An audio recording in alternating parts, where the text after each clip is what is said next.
আপনি লাইলাতুল কদরে কি কি ইবাদত করবেন। লাইলাতুল কদরে আপনি বিভিন্ন মুখী ইবাদত করবেন, বিভিন্ন ধরনের। আপনি যদি একই রকম ইবাদত করেন, যদি শুধু সলাতে আদায় করবেন, দেখবেন একটা বিরক্তি ভাব আসে, কারণ আমাদের ইমানটা খুব দুর্বল। সেই জন্য বিভিন্ন মুখী আপনি ইবাদত করবেন, ইবাদতে ভ্যারাইটিস রাখবেন। আপনাকে কয়েকটা পরামর্শ দিচ্ছি। এক, আপনি সলাত আদায় করবেন। আপনার যদি সম্ভব হয় আপনি তারাবির সলাতকে ছেড়ে দিয়ে তাহাজ্জুদের সলাত আদায় করবেন।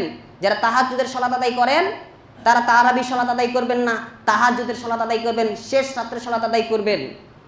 কারণ হচ্ছে সলাত হচ্ছে এমন একটি ইবাদত, যে ইবাদতটার মাধ্যমে সব থেকে বেশি আল্লাহ সুবহানাহু ওয়া তাআলার নিকট কাছাকাছি যাওয়া যায়, নিকটবর্তী হওয়া যায়।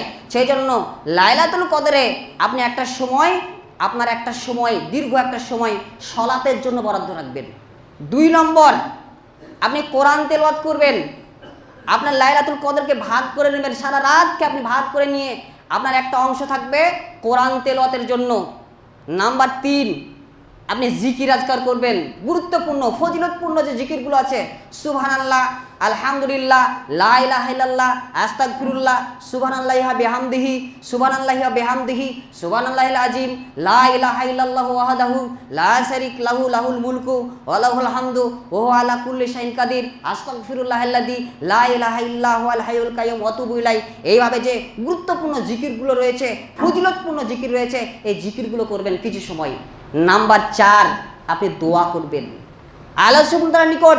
এই রাত্রে আপনার যে অপরাধ রয়েছে, আপনি অনেক গুনাহ করেছেন, অনেক পাপ করেছেন, এই পাপ থেকে আপনার পাপকে আল্লাহ সুবহানাহু ওয়া তাআলার নিকট উপস্থাপন করে এবং ভালো কাজকে, নেক আমলকে ওয়াসিলা বানিয়ে আপনি আল্লাহ সুবহানাহু ওয়া তাআলার নিকট বেশি বেশি দোয়া করবেন। এবং এই রাত্রে আপনার জীবনের পাপ থেকে আল্লাহ সুবহানাহু ওয়া তাআলার নিকট ক্ষমা চেয়ে নেবেন, মাপ চেয়ে নেবেন। আপনি নিজের জন্য তো মাপ চাইবেন, আপনার পরিবারের জন্য মাপ চাইবেন, মুসলিম ভাই বন্ধুদের জন্য মাপ চাইবেন, আত্মীয় স্বজনদের জন্য এই কদর রাত্রে আপনি দোয়া করবেন। এবং একটি দোয়া বেশি বেশি পরিমাণে পড়বেন, যেটা আল্লাহ রাসূল সাল্লাল্লাহু আলাইহি সাল্লাম পড়তে বলেছেন, যেটা আমাদের লাইলাতুল কদরের দোয়া। তিরমিজি হাদিস নম্বর 3513, এই দোয়াটি বেশি বেশি পড়বেন। লাইলাতুল কদরের আলামত, লাইলাতুল কদরের বেশ কিছু আলামত আছে, আমি শুধুমাত্র 2টো বলবো যদি সময় শেষের দিকে। নাম্বার 1, আপনি লাইলাতুল কদর পেয়েছেন কিভাবে বুঝবেন? লাইলাতুল কদরের দিন সূর্য উঠবে, কিন্তু সূর্যের তেজ হবে না, মেঘাচ্ছন্ন হবে। সূর্য উঠবে, আলো হবে, কিন্তু সূর্যের তাপ হবে না। সহিহ মুসলিম হাদিস নম্বর 762। আর একটা হচ্ছে বৈশিষ্ট্য কি? বৃষ্টি হতে পারে, মেঘাচ্ছন্ন ভাব হতে পারে, হালকা বৃষ্টি হতে পারে।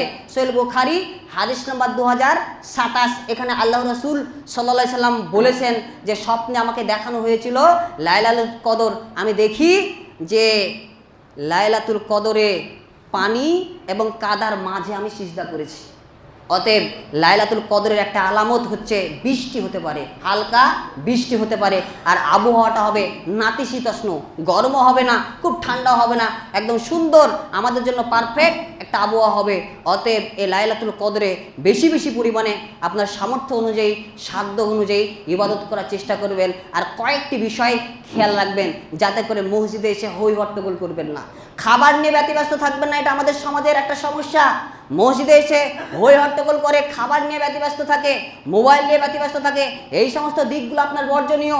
আল্লাহ রাসূল সাল্লাল্লাহু আলাইহি সাল্লাম বলেছেন, ইবনে মাজাহ হাদিস নম্বর 1691, যে অনেক সিয়াম পালনকারী আছে, তাদের এই সিয়াম পালন দ্বারা ক্ষুধার্ত থাকা ছাড়া অন্য কিছু ফল তারা লাভ করতে পারে না। অনেক রাত্রি জাগরণকারী ব্যক্তি আছে, রাত্রে ইবাদতকারী ব্যক্তি আছে, তাদের এই ইবাদত শুধুমাত্র রাত্রি জাগরণ ছাড়া অন্য কিছু ফল লাভ করতে পারে না। অতএব এই লাইলাতুল কদরে একনিষ্ঠভাবে আল্লাহ সুবহানাহু ওয়া তাআলাকে সন্তুষ্ট অর্জনের জন্য, আল্লাহ সুবহানাহু ওয়া তাআলাকে সন্তুষ্ট করার জন্য ইবাদত করবেন।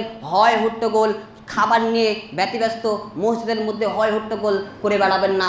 মহান সত্তা আল্লাহ সুবহানাহু ওয়া তাআলা যেন আমাদেরকে এই লাইলাতুল কদরে আমাদের সামর্থ্য অনুযায়ী ইবাদত করার তৌফিক দান করেন। হে আল্লাহ, এই লাইলাতুল কদরের পরিপূর্ণ বরকত এবং ফজিলত যাতে আমরা পেতে পারি, সেই তৌফিক তুমি দান করো। সকলে বলুন আল্লাহুম্মা আমিন।